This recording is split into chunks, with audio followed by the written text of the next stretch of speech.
প্রিয় বন্ধুরা, আজ আবারও কিছু সময়ের জন্য ইংলিশের যে মডাল ভার্বস তার প্রয়োগ সম্পর্কে জানবার জন্য এখানে উপস্থিত হয়েছি।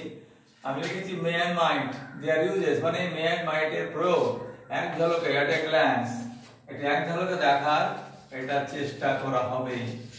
তো যদি এই চেষ্টাটা আমার তখনই সফল হয় যদি সবাই এটাকে একটু মন দিয়ে দেখবার চেষ্টা করে এবং নিজের জীবনে সেটা প্রয়োগ করার চেষ্টা করে। একজন ব্যক্তির শ্রম সফল হবে যদি সে যাদের উদ্দেশ্যে এই শ্রমটা করছে তারা যদি এর দ্বারা কিছুটা হলেও উপকৃত হয়। আমি আশা করব যে আমার যে অর্জিত বিদ্যা বা আমার যে অর্জিত জ্ঞান সেটা দিয়ে যদি আমি কারো কোনো উপকারে লাগি তাহলে সেটা আমার নিজেকে ধন্য বলে মানা হবে। এখানে লিখেছি মে আর মাইট এর প্রয়োগের কিছু বাংলায় তার অর্থ। মে আর মাইট দুটোই হচ্ছে helping verb or modal verb.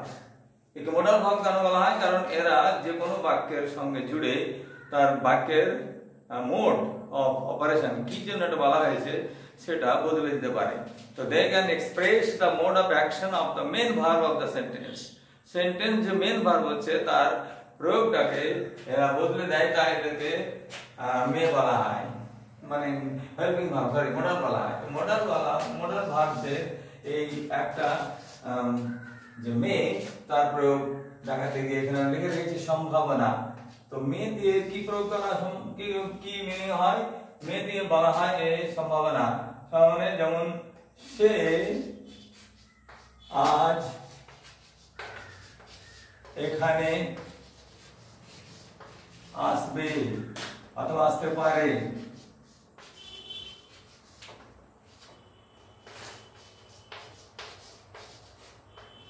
এটা হচ্ছে বাক্যটা কি সে এখানে আজ এখানে আসতে পারে। যদি আমরা এটা সম্ভাবনাকে প্রকাশ করি তো কি লেখা হবে? হি মে কাম হিয়ার টুডে।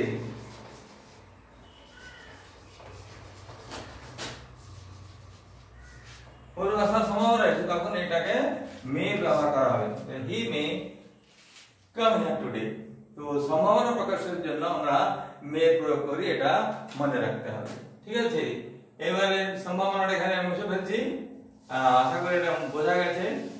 আর যদি অনেক বেশি এক্সাম্পল দিলে অনেক বেশি লম্বা সময় লাগবে, সেটা ভিডিওটা আরো বোরিং বলে মনে হবে অনেকের কাছে, তাই আমি বেশি দীর্ঘায়িত করছি না। আমি পরবর্তীতে চলে যাচ্ছি। মেয়ের প্রয়োগ হয় আশীর্বাদের জন্য। এটা যদি আশীর্বাদের অর্থ প্রয়োগ করা হয়, যেমন তুমি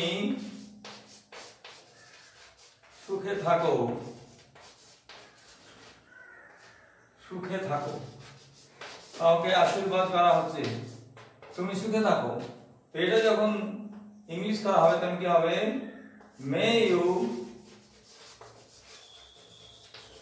B happy, may you be happy. এটা কাউকে আশীর্বাদ করা হলো যে তুমি সুখে থাকো। এই বাক্যটা যেটা লেখা আছে বাংলায় তার এখানে ট্রান্সলেশন। তো এরকম হাজার উদাহরণ দেওয়া যাবে, কিন্তু ওইটা উদাহরণ দিতে দিতে এত দীর্ঘায়িত হয়ে যাবে, সেটা 1 ঘন্টা পুরো সময় লেগে যাবে। আর তবু উদাহরণ দিচ্ছি। এই মানে এটা দ্বিতীয়টা কি, তুমি তোমার বহুত দীর্ঘায়ু হও, তুমি দীর্ঘায়ু হও, তুমি দীর্ঘায়ু হও।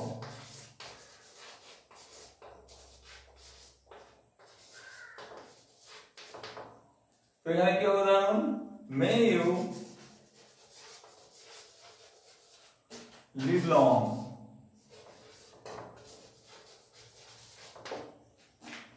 ঠিক আছে, তো তোমাকে দীর্ঘায়ু করার জন্য যে আশীর্বাদ দেওয়া হলো সেটা এভাবে মে দিয়ে প্রয়োগ করা হবে। বোঝা গেল? এবারে আশীর্বাদের আশীর্বাদ মনে রাখতে হবে যে আশীর্বাদ আমাদের বড়রা ছোটদেরকে দেয়। তারপরে শুভেচ্ছা জ্ঞাপন। শুভেচ্ছা জ্ঞাপনে যেমন বলা যেতে পারে তোমার যাত্রা শুভ হোক,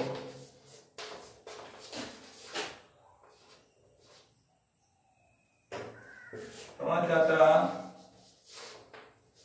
শুভ হোক। শোভাযাত্রা শুভ এটা হচ্ছে কাউকে শুভেচ্ছা জানানো। ধর আমরা কোথাও স্টেশনে যাই, এয়ারপোর্টে যাই, যখন যাকে সি অফ করতে যাই তখন তাকে শুভেচ্ছা জ্ঞাপন করি, শুভেচ্ছা জানাই। তো এখানে যখন কাউকে শুভেচ্ছা জানাচ্ছি তখন কি বলতে হবে कि may you have a happy journey or safe journey, may you have a safe journey। তার কোনো অসুবিধা হোক, নিরাপদে যাক, সেই শুভটাই এখানে জ্ঞাপন করা হয়েছে। তো এই শুভেচ্ছা জ্ঞাপন করা হতো, ঠিক আছে। তারপর শুভেচ্ছা আর একটা উদাহরণ যেমন দিয়ে দিতে পারি এখানে कि may you secure good marks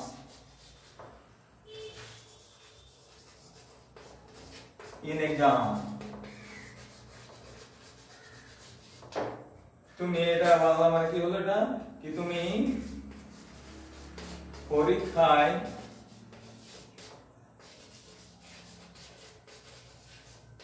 ভালো মার্ক পাও, ভালো মার্কস পাও। তো may you secure good marks, তোমার মার্ক আরো ভালো, এই শুভেচ্ছা জানাচ্ছে তাকে। তো শুভেচ্ছা জানানোর জন্য মে প্রয়োগ হচ্ছে। এবারে নেক্সট যেটা প্রয়োগ সেটা হলো কাউকে অভিশাপ, কারোর উপর রাগ ধরে আছে, তাকে অভিশাপ দিচ্ছি। অভিশাপ প্রকাশ করার জন্য তাকে তুমি অনাহারে মরো, কাউকে অভিশাপ দিলাম। তো তুমি আর দুর্ব্যবহার করেছো অনেক, তোমার আচরণ ঠিক নেই, তুমি কাজ করো না, তুমি অলস, তাহলে তুমি অনাহারে মরো বলে কাউকে অভিশাপ দিল কেউ, ঠিক আছে। তো এইভাবে যখন অভিশাপ দেওয়া হলো তখন এতে মে প্রয়োগ করতে হবে। তো কি হবে সেন্টেন্সটা এখানে কি may you die of hunger, অনাহার। may you die of hunger, তুমি না খেয়ে মরো। এই যে এটা আশীর্বাদ নয়, এটা কিছুতেই তুমি না খেয়ে মরো, এটা একটা অভিশাপ। কাউকে অভিশাপ দেওয়া হচ্ছে যেহেতু তুমি অলস, যেহেতু তুমি ভালো ছেলে নয়, তাই তোমাকে অভিশাপ দিচ্ছি তুমি না খেয়ে মরো। তো এটা একটা, ঠিক আছে। আর আরো অভিশাপ করা যেতে পারে may you go to hell, এটা দেওয়ার অধিকার নেই আমাদের কাউকে, এটা ঈশ্বরের নির্ধারণ করে। তাহলে কাউকে অভিশাপ দেওয়া যায় তুই জাহান্নামে যা। এই যে কাউকে অভিশাপ দিলে এটা হলো কি হলো, এটা কার্সিং। কার্সিং করার জন্য অভিশাপ দেওয়ার জন্য এই ধরনের নেগেটিভ অর্থযুক্ত বাক্য প্রয়োগ করা হয়। বোঝা গেল এবারে? যাই হোক, এবারে সময়টাকে খুব সংক্ষেপ করে করতে হচ্ছে, কারণ ভিডিওর সময় দীর্ঘায়িত করলে অনেক অসুবিধার কারণ হচ্ছে, সেটা আমরা করতে চাইছি না। এবারে 5 নম্বর যেটা হলো সাধারণ অনুরোধ। যেমন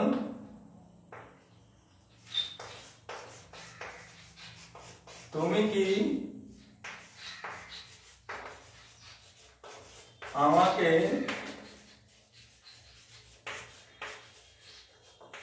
সাহায্য করতে পারবে, সাহায্য করতে পারো।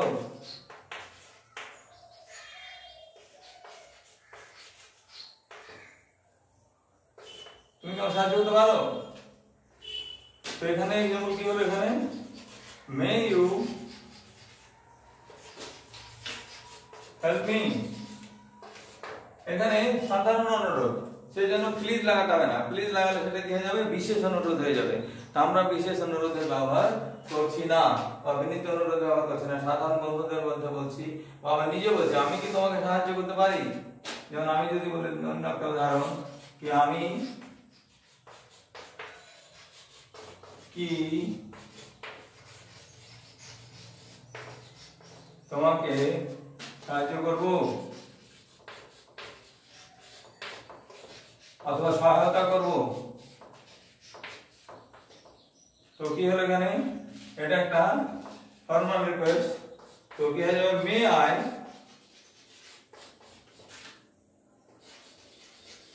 হেল্প ইউ, এটা একটা সাধারণ অনুরোধের মধ্যে পড়ছি।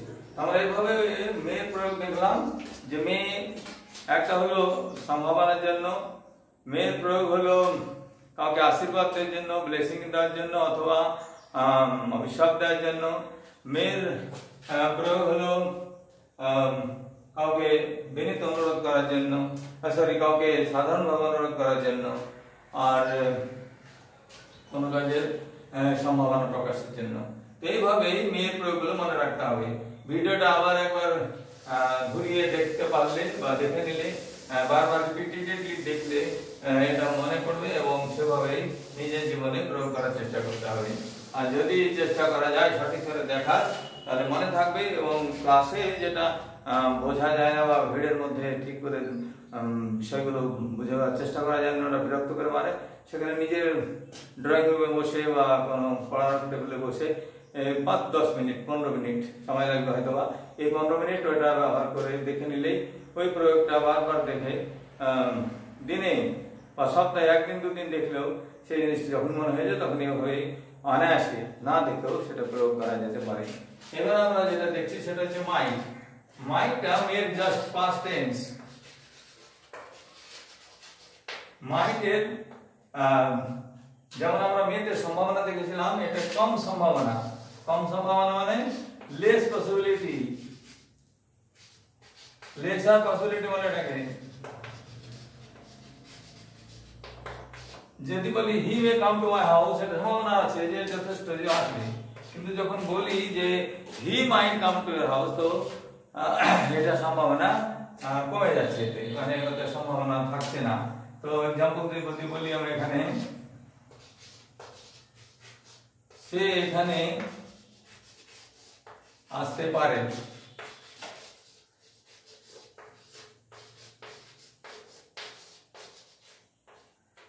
ঠিক আছে, সে এখানে আসতে পারে।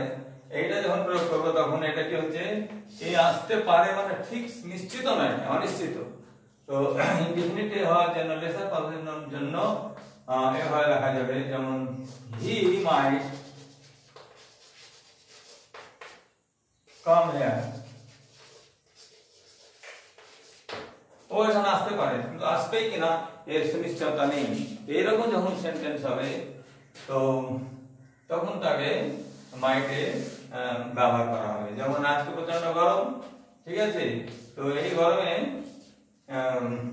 আকাশের মেঘের কোনো সম্ভাবনাই নেই, তাও আমি যখন বললাম যে ইট মাইট রেইন টুডে, মানে এর সম্ভাবনা কম আছে, হতে পারে নাও হতে পারে, এই ক্ষেত্রে মাইট ব্যবহার হয়ে যাবে, ঠিক আছে। এবারে দ্বিতীয় অনুরোধ সেটা হলো বিনীত অনুরোধ কাউকে, 2 নম্বর। এটা 1 নম্বর হলো, এটা 1 নম্বরের দ্বিতীয় উদাহরণ, আর এটা 2 নম্বর। 2 নম্বর হলো পোলাইট রিকোয়েস্ট, যেটা বলা হচ্ছে পোলাইট। পোলাইট রিকোয়েস্ট মানে হচ্ছে বিনীত অনুরোধ। যেমন বলা যেতে পারে দয়া করে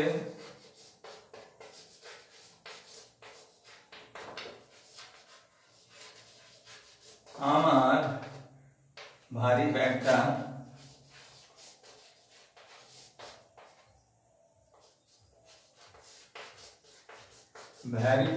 ভারী ব্যাগটি উঠিয়ে দেবেন কি? উঠিয়ে দেবে কি? ঠিক আছে, নিজের কোনো কাছাকাছি বয়সের লোককে বলা যাবে, বড় মানুষ বলা যাবে না। তো সেক্ষেত্রে পোলাইট রিকোয়েস্ট করা হচ্ছে কি বলে না, দয়া করে। তো এখানে এক্সাম্পল কি ইংলিশ কি হবে, might you help me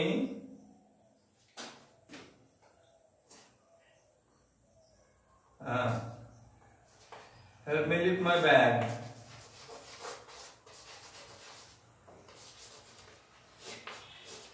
Lift my heavy bag.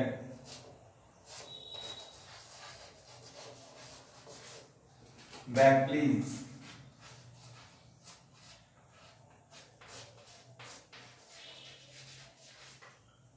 এখানে কোশ্চেন দিও।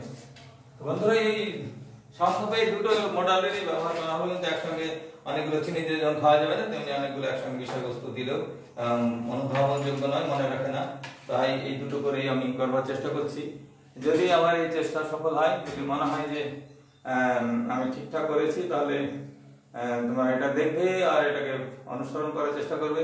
আর যারা এটা দেখে কিছু বুঝবে বা নিজে জীবনে প্রয়োগ করবে, নিশ্চিতভাবে তারা এর থেকে উপকৃত হতে পারে। আর যদি উপকৃত হতে পারে মনে হয়, তো অনুগ্রহ করে এটাকে লাইক করে দিও, এটাকে একবার বেল আইকনটা প্রেস করে এটাকে সাবস্ক্রাইব করে দিও। কেননা আমি শিক্ষণীয় বিষয় মানে চটুল আনন্দের বিষয়গুলো ভিডিও করতে পারি না বা করি না। তো আমি এগুলো করে আমাদের যারা এখন ছাত্ররা যারা সেভাবে স্কুলে ব্যাকআপ হচ্ছে না বা শিখছে না, তাদের একটু একটু করে শেখানোর জন্য চেষ্টা করছি। একটু একটু করে কোনো আমি মাটিকে তুলে, যেমন পিঁপড়েগুলো একটা অ্যান্ট হিল বানিয়ে দেয়, মানে পিঁপড়ের সেটির এক পাহাড় বানিয়ে দেয়। তো আমি আশা করবো এই যে একটু একটু করে শিখেই আমাদের যারা শিক্ষার্থী যারা শিখতে চায়, তাদেরকে সেভাবে আরো বড় করে তুলতে, আরো জ্ঞান সমৃদ্ধ করে তুলতে পারবো। আর যদি এটা করতে পারি, তাহলে আমার নিজের পরিশ্রম সার্থক হবে। আমি আশা করবো তোমার এটা করে আমার এই কাজের যথার্থ মূল্যায়ন করবে, আর সেভাবে আমাকে যদি সমর্থন করো, তাহলে আমাদের একসঙ্গে আরো পরিচয়টা আরো গাঢ় হয়ে যাবে। এই আশা রেখেই তোমাদের সবার কাছে এটাকে সাবস্ক্রাইব করার জন্য অনুরোধ জানিয়ে আমি এখানে শেষ করলাম। ধন্যবাদ।